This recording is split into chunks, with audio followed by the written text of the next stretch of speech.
Welcome to the Reel Film Chronicles. We return with a special bonus episode today where we're casually discussing Disney's latest movie based on theme park ride, Jungle Cruise. To give you a bit of context and a peek behind the scenes on the production of our podcast, before recording, we typically spend an hour or so warming up, so to speak.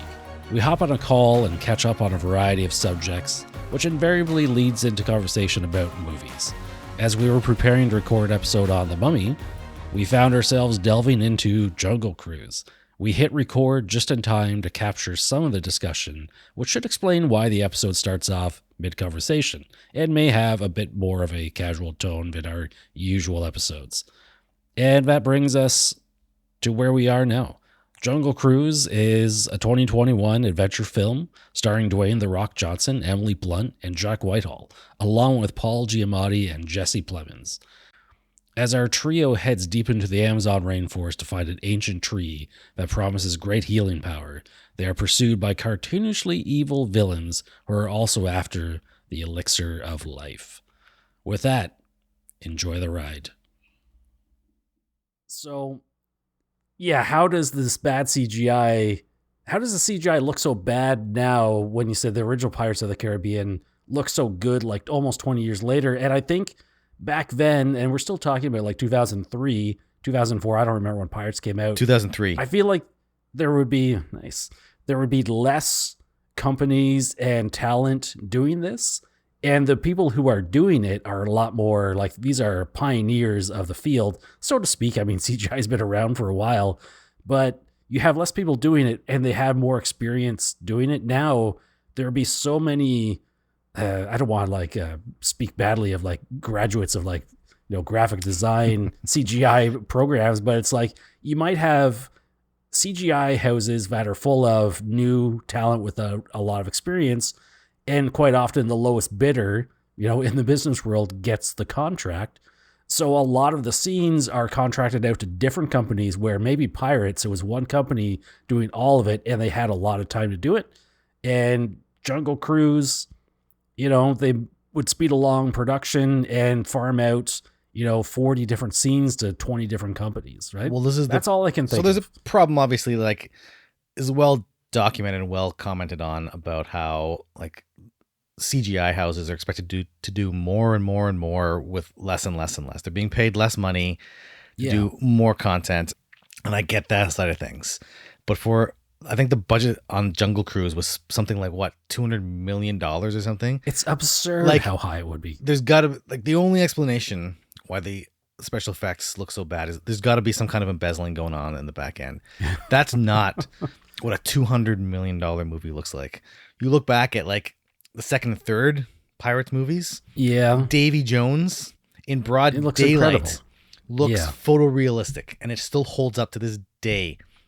And that's like 15 years later. You're definitely not wrong. And like those weird conquistadors who merged with their surroundings were just they were always shown in the darkness, and it was just like there was nothing memorable about their design at all, right? I don't know. Like, I found them visually confusing to look at sometimes. Like the one who was made out of bees. Yeah. And like the bee wax and all that stuff is just like, what am I looking at here? I didn't even understand that he was made out of like honeycomb for quite a while. Yeah, first of all, like all those big CGI fight sequences were all done in like really low, dark lighting. So you couldn't see what was going on. It was just like, there's this modern push, and you notice it in movies like, superhero movies like Aquaman. Like that last fight in Aquaman was just a bunch of stuff on the screen. And I just can't follow anything. And it's like this push towards more on the screen. It's like the tree man is like branches flying everywhere. Yeah. And like the bee dude, it's like bees flying everywhere. And the mud man was like mud shooting everywhere. And Snake Man was snakes flying everywhere. But you like look at the Sandman from Spider-Man 3 looked better than the Mudman here from Jungle Cruise. As far as I can tell, I can't tell what the Mudman looks like. He's always in the middle of the night. It's like it's like the stupid cinematography of Godzilla, where I can't see a single thing going on, even when they do show him, because it's through fog or smoke or in the middle of the night. And it's like what really got me. Sorry, go ahead. No, go ahead. I was gonna say what really got me was the snakes. Like the snakes, I don't think ever looked realistic, but also the snakes were like coming at the screen a lot, and which made me. I mean, your focus is on the snakes, obviously meant to be in 3D, but I don't think they converted this movie to 3D because There was a ton of shots like at the beginning on the Jungle Cruise with the branch coming right towards the screen. It was obviously made for 3D, like the glaringly obvious 3D shots. I'm just like, oh my goodness. And the snakes. It was kind of like watching like old Friday the 13th, like number 3 or 4 that was done in 3D. It's like, it was the gimmick. And it's just like, oh, here's a spike coming at the screen. And it's like, yeah, it's funny. It was the exact same feeling here. It's not like I'm watching Avatar and it's in 3D. Even this, but it's like, it not in your face. Yeah, exactly. But like all the stuff, like the Jaguar, the Rock's pet Jaguar there. Yeah. They showed like frogs at one point jumping and they look terrible. Like the Jaguar looks absolutely terrible. Like it looks like a cartoon. Like they should have gone like the Who Framed Roger Rabbit route. If you're going to do that, is like make it a cartoon world where there's cartoon animals. Cause that's about, you got this weird uncanny valley, like and then they had to really rub salt in the wound from the CGI standpoint. Emily Blunt's character, Dr. Lily there, she had like the camera there, the old school camera, and she's talking about like how like, oh, like the movies can never capture like what it's really like to be somewhere as she's standing in front of a really obvious green screen. Yeah. It's like, I understand they couldn't shoot in the actual rainforest right now because of the fires and everything going on right there. People have been pointing this out online. Yeah, like, the Amazon, The Amazon, specifically, right? But it's like there are other locations that you could conceivably film on that you could pass off as a jungle area. The whole everything looked, the CGI was just so bad. Like that's just the CGI. And then you get to like the characters and the plot where you look at the characters and the plot, like they're obviously aping on a few obvious really popular movies like The Mummy, which we're going to talk about later. But like the whole setup of, the scientist, scholarly lady and her kind of wacky sidekick brother go to hire a guide to get to a secret hidden place that nobody knows about. I was like, you're obviously taking that those are exact plot points and characters from the 1999 Mummy movie. And then like the parallels between this and this is essentially like a poor man's Pirates of the Caribbean. It was just, it was like somebody took the pirate script and said, just change some of the names and make it worse, and we're good to go. Yeah, and it's funny. Like both of them are based on Disney rides, right, at the amusement park. And you would think Pirates of the Caribbean was just like, I don't know. It was fantastic. It was a lot of fun. And how did they make a amusement park ride into a compelling film? And then Jungle Cruise is like, well, you know what? That was like the only way we could make a movie out of a ride, and we'll just make the same movie again because we know that one worked, so we don't want to, try something different. You got the, crazy captain character who's always running scams, right? Yeah, like Captain Frank or the skipper Frank it's a Captain Jack Sparrow clone, right? Then you've got the cursed pirates / conquistadors who in this case they're merging with their environment, kind of like how the Davy Jones's crew was merging with their environment in 2 and 3. Trying to find an item that breaks the curse. The main character, the captain, or one of the main characters or the captain ends up being revealed that he's also cursed. Yes. And he can't die. Exactly like Jack Sparrow. It was just like the parallels were just, it wasn't even parallels. It was complete ripping off of their own idea. It was so uninspired and insipid and unimaginative. I mean, as much flack as it was Gore Verbinski who directed the first 3 Pirates movies, right? Are you asking me or are you telling me? I'm pretty sure it was Gore Verbinski. Yeah, I think it was. I don't know how many. He gets a lot of flack. Like the first one is still a masterpiece of action adventure cinema, right? Yeah. Love the first Pirates. The second 2 almost had that kind of Matrix sequel feeling where it's like didn't quite capture the magic of the first one. But as I was watching Jungle Cruise, I was like, I would gladly, in a heartbeat, I would rather be watching Dead Man's Chest or At World's End than this, whatever this garbage is on screen here. I was like, those two at least had like characters I was engaged with. It had, I don't know, at least they had a story that was, they were trying something new and trying something different and trying to go somewhere with it. They had CGI that didn't take me out of the movie every second frame that I was watching. Is like, oh my, like I know there's going to be blue screen and green screen. It's like, I know that you can't do all this stuff. Of course there's going to be CGI, but it was so glaring and so bad. It was pretty rough. The action set pieces were so lackluster, and like people just don't realize like you need to go back and look at Gore Verbinski and all the slack he took, or all the flack he took rather. It's like people go back and look at that now. It's like, look how to compose an action shot. Even there was a lot going on, especially in the second two movies. It's like, sure, it was getting up there, but it's like I could still follow the action. You know, it was still coherent, and it was still emotionally poignant. And this one, the action was just like so like mundane and just it really, I want to say it feels more like paint by numbers. It's like, this is now like a modern blockbuster with a modern $200 million budget, etc., with this modern CGI, and it all looks the same. It all feels the same. Everything is inoffensive, where 2003 Pirates of the Caribbean kind of felt like new territory. Like, this just felt like another product in the long line of corporate adaptations. And it just feels like this is it's a corporate thing. Like, it's a corporate move to bring this product out. I don't know. Well, they weren't with Jungle Cruise, like with Pirates of the Caribbean, they were making a movie. They were crafting a film. Yeah. With Jungle Cruise, they weren't making a movie. They were designing a franchise, right? They were putting out a product, and there's already talk about the sequels that of course they're gonna make, right? Because it's, I'll have to check out the other Pirates movies. I know I've seen 2 or 3 of them. I've seen the first one a few times. I think the first one is great. Yeah, I'm talking about the first trilogy. I don't think I've seen the last 2 there. There's like 5 of them now, right? There's 5, and like the first ones formed like a trilogy, and there was a couple of add-on ones there. Like I don't even know what the heck the names were. There was one with the Killer Mermaids, and there was one with Ian McShane. That sounds interesting. Ian McShane was in there, and he was like, that's the only reason I know. But like, it's all about getting these compelling actors like him.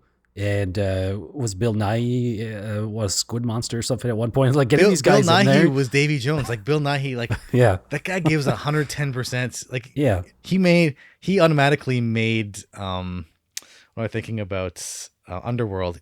Bill Nighy made Underworld at least 20% better just by being there. Yeah. I wouldn't disagree with that, definitely. But it like a Jungle Cruise, the villain is very cartoony.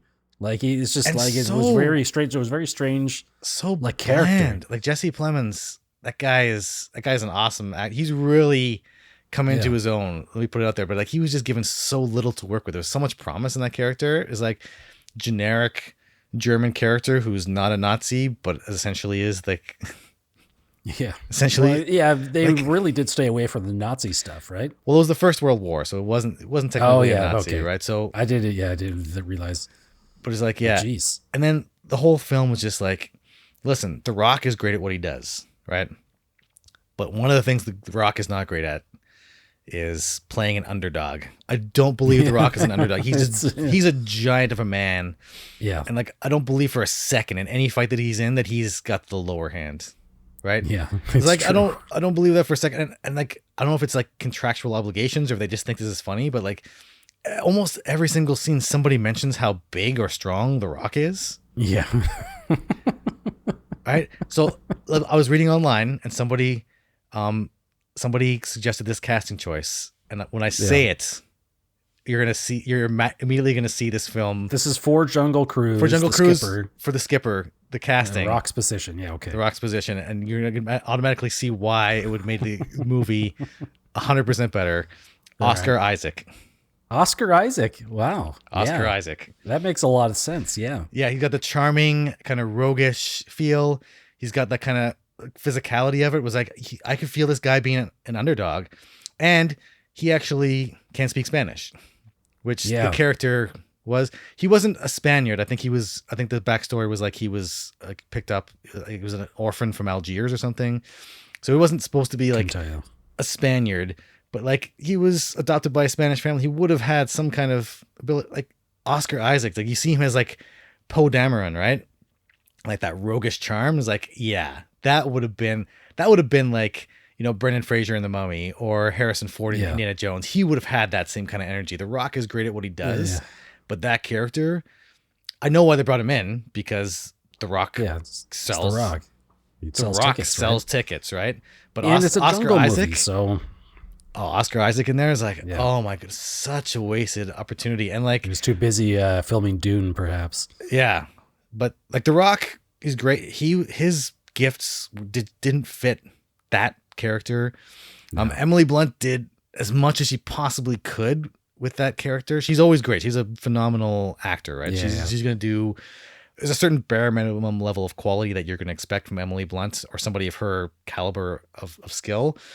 But her character was just so bland and so boring. Everything was just so, like, I think you used the word before, it's like inoffensive. Everything was just like so bland and inoffensive. It was just like, here's a kind of a half story. And then his reveal about his whole, you know, his backstory when Frank's finally revealed is like, oh, he's one of the conquistadors and he's been cursed and he's 400 years old. And he's supposed to be like a brother with the main bad guy conquistador. And it's like, the knife from the brother cuts deepest. And it's like, I didn't get any kind of interpersonal relationship with them at all. That there was some sense of betrayal. There was nothing there. There's no spark between any of the actors. There was basically, there's no spark. There didn't seem to be any real relationship between The Rock and like his buddies there. It was just like, they were very disconnected. And I felt like they weren't even showing up most of the time. Like it was just this vague threat that was going on. You basically had two groups of villains that, you know, kind of worked together, but not really. And it felt very strange in that way. Yeah. It's like, if you're going to say that like the main bad guy and the main good guy had a relationship where they were like literally like raised as brothers. Yeah. And it's like The Rock, when he saw his buddies for the first time, and because he had trapped them in that hole. And that's why, because the whole point of the curse was like, they couldn't be at a side of the river. And if they were, then they would turn to stone. It would be like, they described it as like a fate worse than death. It was like constant torture, which is kind of horrifying that they left them like that in the movie. Oh, it's disgusting. But like to see them there, it's like there was nothing in the facial expressions, nothing in the body language. There's nothing like hesitating. Like it's like, you know, like I don't want to hurt you because we're brothers. It's like I don't want to cause you pain. Like there could have been something there, just in the way they played the character. They didn't have to say anything, but just in their facial expressions or something, some kind of pained look is like, don't make me do this. You know, it was like there was nothing. It was like no, The Rock just went up and started beating the pants off this guy. Here's a scene in the movie where I want your opinion on where they're fighting all these, like the mud guy, the snake guy, the bee guy, and The Rock is basically thrown off like they're fighting in the trees, like this tree world, and he falls and you see him like just like bounce off rocks and stuff and like tree branches. And while that's happening, I'm thinking, I'm pretty sure The Rock could survive that. Like, I'm pretty sure The Rock could survive that. And at no point did I think The Rock was going to be dead or even injured. And then that's the point of reveal that she's down at the river trying to find him. And he's just like, yeah, I'm fine because guess what? I'm immortal at this point. Yeah. It was just like... So I thought that what they were going to do was like, oh, he was going to be dead. And it's like, oh, it's a sad moment. But then they were going to find the tree and come back and revive him. Right? It's like, oh, that would have been cool. It's like... And I don't mind like this... I thought it was a really cool idea. He was 400 years old and he had this connection to the main group of bad guys. That would have been really cool. But it was all just revealed in exposition backstory. Mm-hmm. And it was just cut back and like poor Emily Blunt was just having to sit there and like nod. That's all she was given to do while Dwayne Johnson narrated this voiceover. And it's like all the emotional weight of the story was just told in this weird backstory and so like, but then like you're supposed to care about the bond between when they cause like, oh, he got stabbed in the heart. It's like, oh, the blade from the brother cuts deepest. Like there's no indication. There's no like emotional weight to that. Or like the whole thing between the whole quote unquote relationship between Frank and Lily, that is The Rock and Emily Blunt. I was like, the only reason they're together is because they're the main characters. It's like if you watch the pitch meetings, like, well, why are they together? It was like, oh, they're the main characters and they're attractive. Yeah. Ah, okay. yeah, exactly. No reason to say that line you said before, like the cut from the brother is the deepest or whatever. I feel like that's a line that like the scene would have had to be written around. It's like, all right, I wrote this line. I need this in the movie somewhere. And it's just like, well, yeah, okay, find a spot for it. But it's like, it's just, there's your line. That's a compromise to get some writer's line in there because it's a good line, but without the context, it feels weird. You look at, I can't even remember for the life of me what the name of the leader of the conquistadors is, but you look at the conquistador leader versus the pirates, right? Captain Barbossa. Yeah. Captain Barbossa was clearly the bad guy, but like he was a lot more complicated, right? He had these different layers to him. He had that personal connection to Jack Sparrow was made really, really clear. Yeah. And like you could feel the pain they're going through, right? It's like when he was like little scene in Pirates, Curse of the Black Pearl, the first one, where they captured Jack Sparrow, and because of the curse, Barbossa and his crew, they can't enjoy any earthly pleasure. So that means eating, right? And so like Jack Sparrow's eating in front of him, he's eating apples and he's having a meal, and just like you could see the look on Barbossa's face of just like, you son of a gun. It's like, I can't experience any pleasure in life, and you're sitting there enjoying your meal, and you can. Even without words, right? You're told that backstory and exposition, but then like it's showing it through the characters, and it's like that little scene, is like little thing of just like, that tells you so much about these characters and their relationship, and you can get that sense of tension and their complicated backstory, right? Yeah, and I think in that one as well, where you have kind of two sets of bad guys, right? Like you have obviously Davy Jones, and then you have the British officers who are always after Captain Jack. And they have some agency for themselves. They're comical, right? But that doesn't detract from the real threat that they pose, where, they have all this power in this world, right? Whereas here we have two groups of villains and they're both cartoons. It's just like one of them is played by a real, like a in-flesh actor. You got three groups of villains. You got Paul Giamatti at the beginning. Oh, that's right. As the evil, like that goes corporate like guy who's like, oh, I own all the riverboats here, and I'm going to own yours too, Frank. That goes nowhere. It doesn't come back up in the story. It doesn't come back at the end of the story. And you have the Germans with their submarine. I was like, that's a really cool idea. And then you have these supernatural people, and it's like, the Germans and the supernatural guys are kind of working with each other, but they're also kind of double crossing each other. But like, there's nothing really going on there of any substance.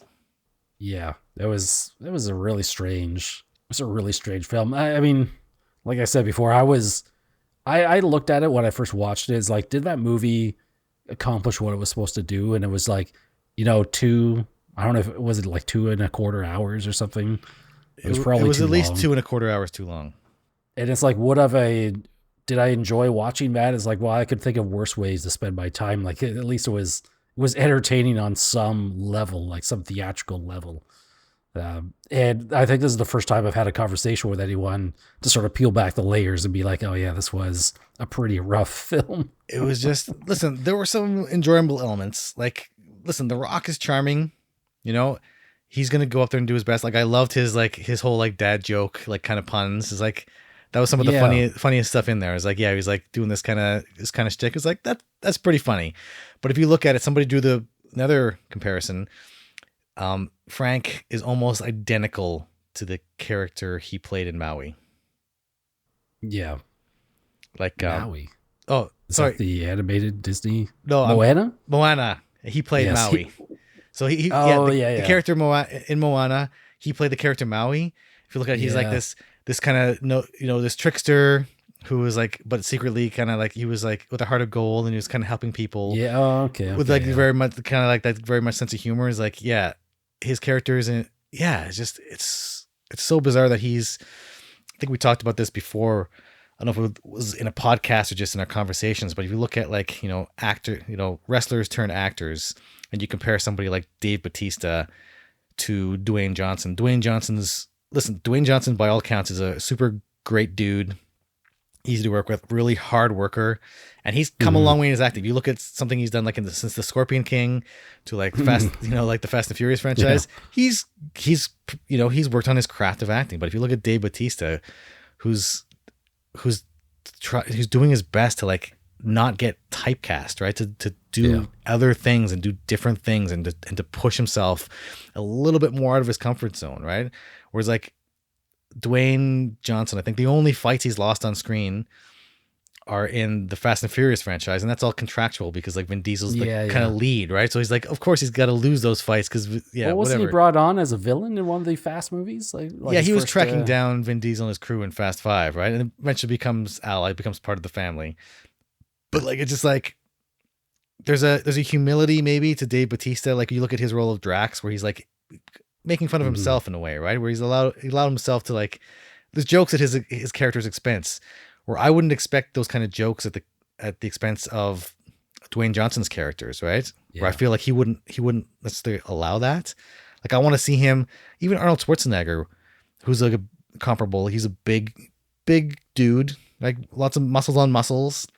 But you look at him in like something like Total Recall, it's believable he's getting his butt kicked every once in a while. He's like that everyman kind of thing, right? It was like, I don't believe that Dwayne Johnson was having any I don't believe that Frank in that movie was having any problem with any of those fights. He was like twice as big as every single person around him.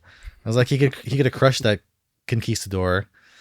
I mean, I don't know. It was just, the whole thing was just bizarre. It was a corporate paint by numbers exercise, very cold and calculating, I felt. And it's pretty rough.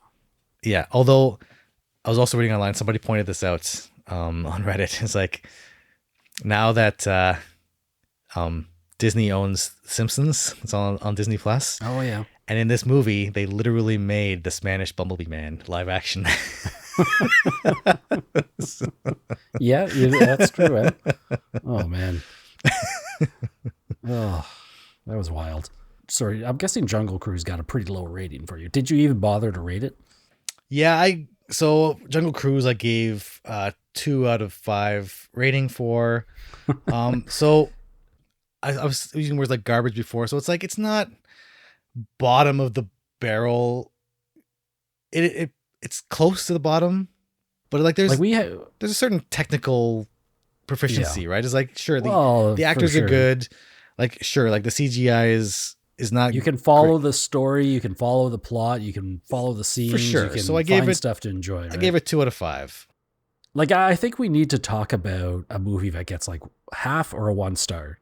Like when we're like, if you listen to the previous 25 minutes or whatever this little episode is, it's just like we're really like this movie was bottom of the barrel, but yeah, it's still a 2.5 star movie for me because I can look at it in the context of this is the mindless entertainment, right? It's like I sometimes take offense when I go see a blockbuster film and they're like, oh, okay, well, you shouldn't bother picking it apart because it's a mindless film. It's only supposed to be there to sell popcorn at theaters. It's like, no. These big blockbusters can have a lot of intelligence, heart, and stuff behind it. It has depth to it. This movie doesn't really have any of that. It's literally there as a corporate product. And I mean, it accomplishes that goal. But at the same time, I'm not going to watch it again. I mean, if I watch it again, I'm not going to be able to find more things to pull out of it, right? No. And listen, like, The Mummy, 1999, and Pirates of the Caribbean, 2003. These aren't movies that are going to, they're not probably going to change your philosophical outlook on life. They're big, fun action adventure movies, but they're held together by, the interactions between the characters and there's substance there, right? You can get that sense of depth and subtlety. The plots are coherent and they're tied to the themes and to the underlying ideas and tied to the characters. Things have an internal logic that makes sense. And Jungle Book didn't feel like one continuous movie. Oh, sorry. What did I say? Jungle Book? You said Jungle Book. Yeah, which is fine. Jungle Cruise didn't even feel like a continuous movie. It felt like almost a series of scenes they filmed and then they stitched them together. Yeah. And then said, this is a feature length film now. But there was it didn't feel like continuity of character. There was no character arc really for any of the characters. There was nothing like they were trying to get to, and then they got to it and they learned something. And I was like, no, of course not. There was nothing there. Even if the character arc is to stay the same, there was nothing character building. Like you look at Pirates of the Caribbean, it's like at the end of that, Jack Sparrow's character arc is like, yeah, he essentially kind of ends up in the same place. There's a kind of a stagnation there, but he's also, he also made that connection with there's other characters with Will and Keira Knightley. Keira Knightley's character, yeah. Keira Knightley's character, Elizabeth, yeah. Elizabeth Swann, exactly. So like, but you felt like he went through, you feel like he went through an arc, right? Even if, and it's okay if that arc, if a character ends up at the same place, that's acceptable. But you feel like you went on a journey with this character. You feel like you went on a journey with Will and Elizabeth. I don't feel like I went on a journey with Frank or Lily, right? I mean, also, I do have to give props though. I think it was the first time in a live action, big budget Disney film where someone was explicitly gay. Yeah. Even though they didn't use the word gay or homosexual, which, given the time period, I don't think the term gay had been like adopted yet. So that it kind of made sense. And so that might be period accurate, but it's also like, I think I made a comment before about the film not being it was inoffensive all the way through. And it's like Disney takes care to not offend anybody. And they finally have a gay character in the movie. And it's not really like, it's in a scene. The problem is like his reveal of being gay is in a scene that they could easily cut out for foreign audiences, right? So that you can pander to the Chinese market, which is, like we're gonna say it outright. It's like the Chinese government, anything LGBTQ, they're just not going to allow to play in China. It's very, you're absolutely right. That was basically it right there. It's like that scene.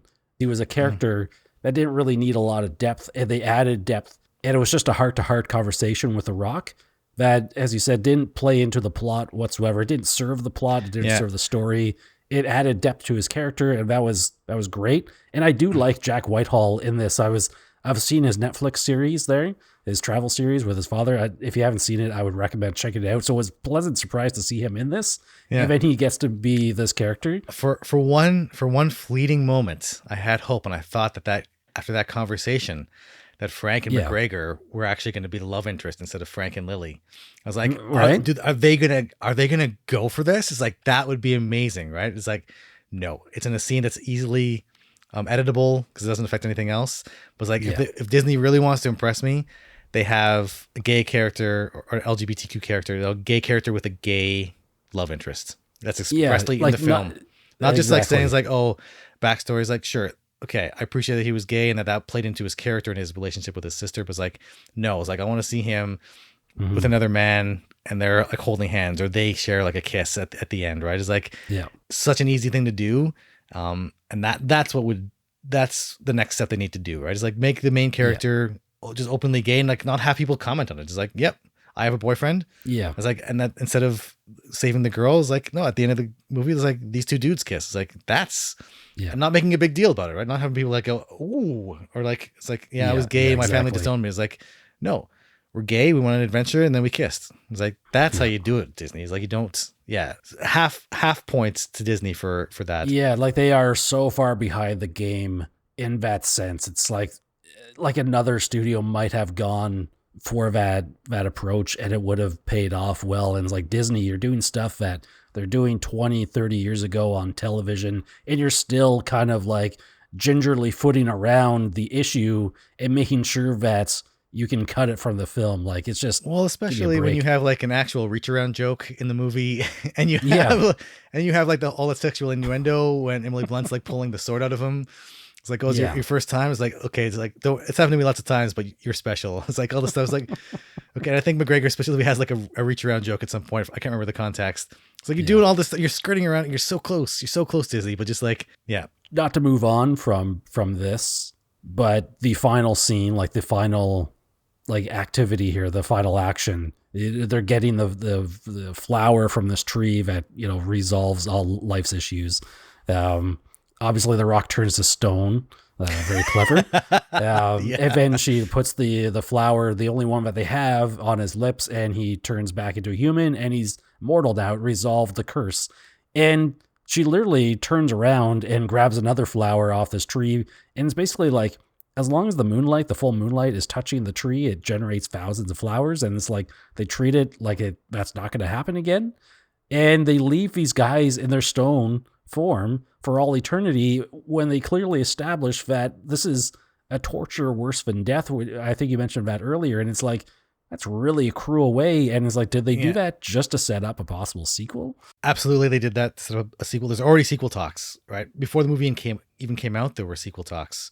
But also, it was like that whole decision at the end made zero sense for her character. It's like they didn't know whether that tree was going to bloom again, or whether that special gem that they had taken, whether that activated the tree.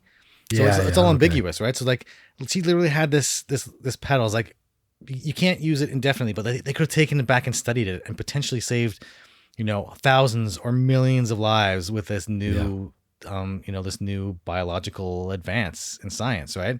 But instead, she chooses to save one 400-year-old dude who wants to die instead of, she didn't even have that great a chemistry with to begin with. Yeah, and she didn't know that other petal was going to bloom. It feels almost like test audiences were like, what the heck are you doing? And then they added that other scene is like, oh yeah, just randomly another petal blooms. Like, so she's not a terrible person. It's like, because otherwise, that character is a terrible person. Yeah, it's true. Like, it's brutal. None of the internal logic or character motivation. This is the thing. They get so muddled and so lost, right? It's like you think that they want something, and then it's like they don't act accordingly to get the thing that they want to get. It's so bizarre. Hilarious, brutal film.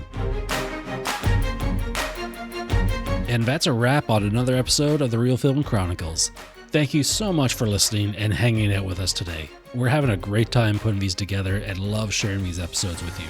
We can be found on a few platforms, including Facebook, Twitter, and Letterboxd, all of which are linked in the show notes. You can also reach us by email, and of course, you can find our website at reelfilmchronicles.com. Until next time, take care of yourselves and others, and keep that film journey going.